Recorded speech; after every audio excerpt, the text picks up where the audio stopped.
नमस्ते बच्चों, विज्ञान के सेशन में आप लोगों का स्वागत है। खाद्य संसाधनों में सुधार में आप हमारे आजकल प्रश्न और उत्तर चल रहे हैं और आज का सेशन भी एक और प्रश्न और उत्तर के साथ है। इसमें हम देखेंगे थोड़े से जो आपके चैप्टर के एंड में जो क्वेश्चंस हैं, प्रश्न हैं, उनके उत्तर हम डिस्कस कर रहे हैं।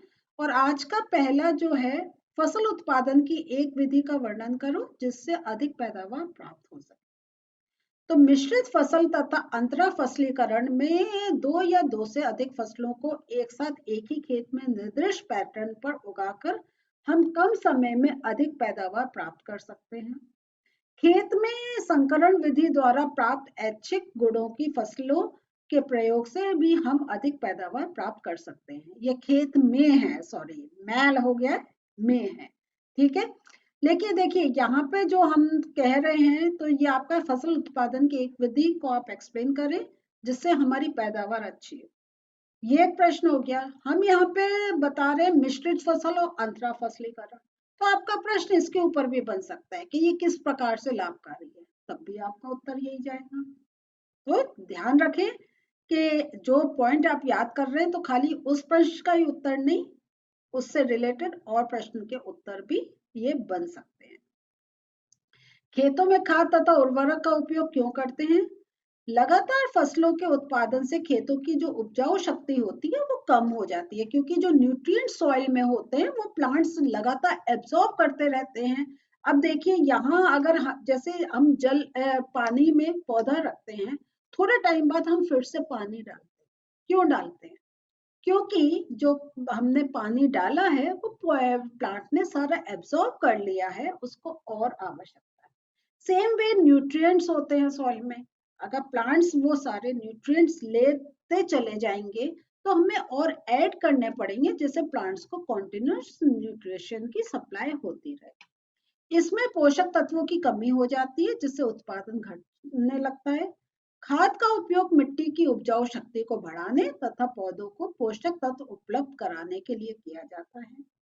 उर्वरक का प्रयोग पौधों को आवश्यक पोषक तत्व उपलब्ध कराने हेतु तथा उत्पादन में वृद्धि के लिए किया जाता है। अंतरा फसलीकरण तथा फसल चक्र के क्या लाभ है? देखिए, जो पहला प्रश्न पढ़ा था उसको अब दूसरे रूप में पूछ लिया गया है। तो अंतरा फसलीकरण में दो या दो से अधिक फसलों को एक साथ एक ही खेत में निर्दिष्ट पैटर्न पर उगाते हैं। इसमें फसल का चुनाव इस प्रकार किया जाता है कि जिससे पोषक तत्वों का अधिकतम उपयोग अधिकतम हो पाए। अंतरा फसलीकरण के लाभ: इस विधि से पीड़क व रोगों को एक प्रकार की फसल के सभी पौधों में फैलने से रोका जा सकता है। दोनों फसलों से अच्छा उत्पादन प्राप्त किया जा सकता है। यदि किसी कारण से एक फसल नष्ट हो भी जाती है तो दूसरी फसल से नुकसान को कम किया जा सकता है। ऐसा नहीं है कि एक फसल नष्ट हुई तो पूरा चला गया, एक हुई लेकिन उसके साथ दूसरी फसल पे कोई फर्क नहीं पड़ा, तो एटलीस्ट उससे को बेच के किसान कुछ अपने अर्न कर सकता है। फसल चक्र विधि में खेत के में क्रमवार पहले से तय कार्यक्रम के अनुसार विभिन्न फसलों को उगाते हैं। इसके लाभ है, इससे मिट्टी की उपजाऊ शक्ति तथा फसल का जो प्रोडक्शन है, उत्पादन है, वो इंक्रीज होता है। कम उर्वरकों की आवश्यकता पड़ती है। खरपतवार नियंत्रण में सहायता मिलती है।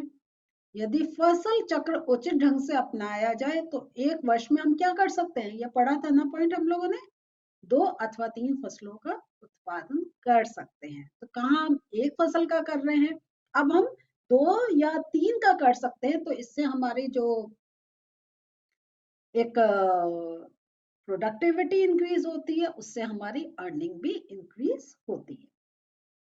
आनुवांशिक फेरबदल क्या है? कृषि प्रणालियों में ये कैसे उपयोगी है?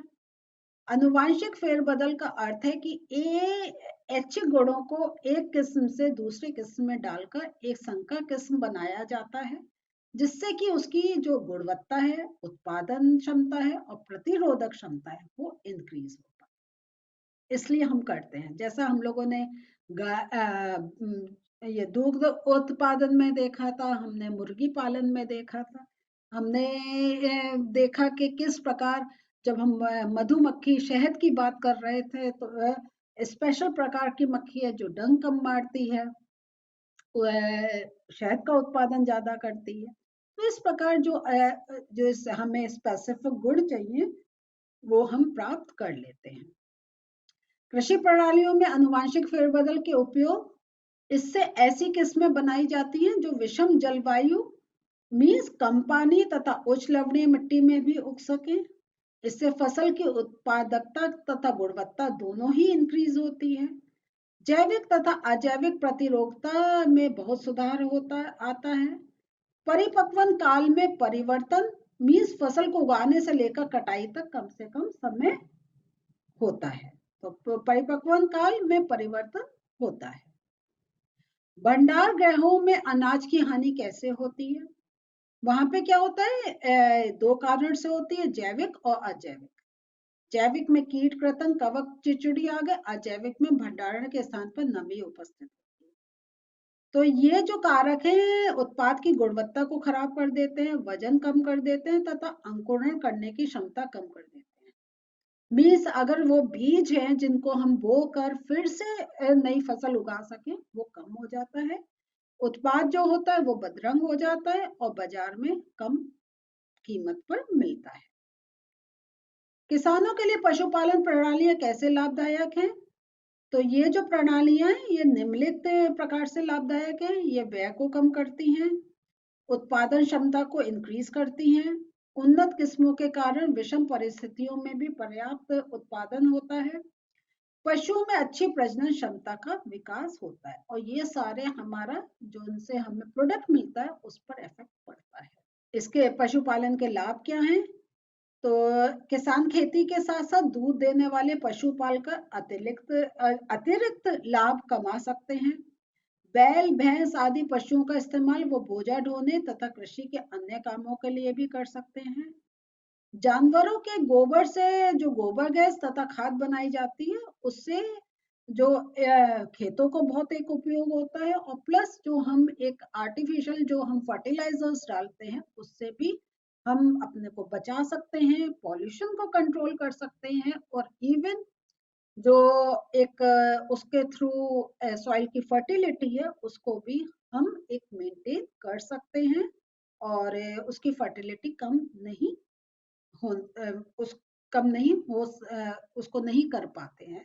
मीन्स अगर हम नेचुरल अगर उर्वरक डालेंगे तो सॉइल की फर्टिलिटी मेंटेन रहेगी। उत्पादन बढ़ाने के लिए कुक्कुट पालन, मत्स्य पालन तथा मधुमक्खी पालन में क्या क्या समानताएं हैं? तो इनमें जो समानताएं हम देख रहे हैं वो है उन्नत किस्मों का चुनाव करना चाहिए, रोग प्रतिरोधकता अधिक होनी चाहिए, रोगों से बचने के उपाय होने चाहिए, पौष्टिक आहार उपलब्ध होना चाहिए, रहने का स्थान स्वच्छ होना चाहिए। तो देखिए ये प्रश्न बहुत अच्छा है। अगर आप किसी का भी इंडिविजुअल पूछ रहे हैं तब भी आप ये पॉइंट्स लिख सकते हैं। तो ये सबके बीच में कॉमन पॉइंट्स हैं। अगर आपने ये याद कर लिए तो चाहे कुक्कुट पालन के बारे में हो, मत्स्य पालन के बारे में हो, मधुमक्खी के पालन के बारे में हो, आप सब में ये लिख सकते हैं। प्रग्रहण, मत्स्यन, मैरीकल्चर तथा जल संवर्धन में क्या अंतर है? तो प्रग्रहण मत्स्यन प्राकृतिक स्रोतों जैसे नदी, झील आदि इसमें मछली पकड़ना होता है। मैरीकल्चर समुद्री जीवों और समुद्री खरपतवार का समुद्री जल में संवर्धन मैरीकल्चर कहलाता है और जल संवर्धन मछली एवं अन्य जलीय भोजन का उत्पादन किसी स्रोत जैसे छोटे तालाब में करना जल संवर्धन कहलाता है। तो देखिए ये आपके प्रश्न जो चैप्टर के एंड में थे उसके भी उत्तर आपके सामने हैं। बड़े आंसर्स हैं, बड़े क्लास है, याद करना होगा, समझना होगा, पढ़ते रहिए, समझते रहिए। जैसा हमेशा कहते हैं, कोई आपको डाउट है, किसी भी चैप्टर में डाउट है, आप हमसे ऐप के थ्रू पूछ सकते हैं। तो ध्यान से पढ़िए, मेहनत करिए, हर कॉन्सेप्ट को क्लियर रखिए। बाय।